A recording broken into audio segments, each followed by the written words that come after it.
стоим у памятника зодчим Казанского Кремля, потому что когда был здесь хан, то строил крепость Казанского ханства стоящий архитектор Казанского Кремля, он татарин. Но когда пришел Иван Грозный, то он перенял все лучшее, что было сделано в Казанском ханстве, и уже строил русский архитектор, который мы видим с вами сидит. Это собирательный образ, это образ символ дружелюбия, взаимопонимания, потому что Кремль – это плод труда многих эпох.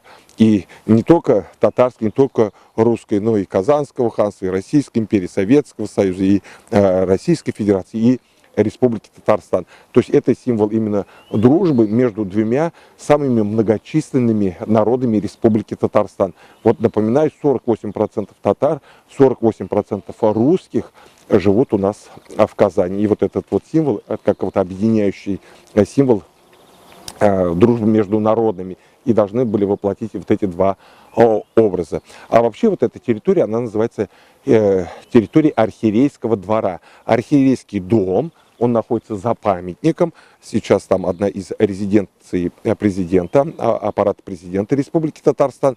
Это дом главы первых лиц Казанской епархии.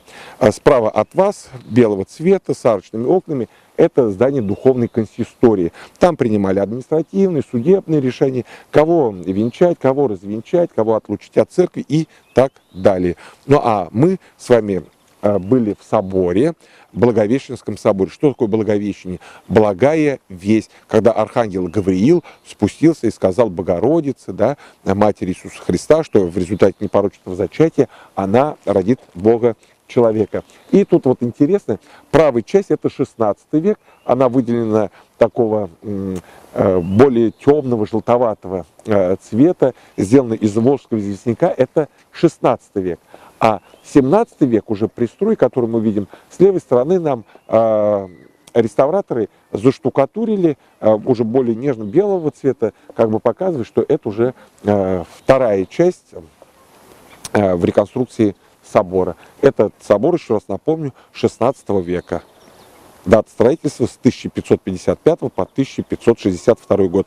А строили их кто? Архитектор Казанского Кремля, псковские мастера, я их уже называл, постник Яковлев Иван Ширяев.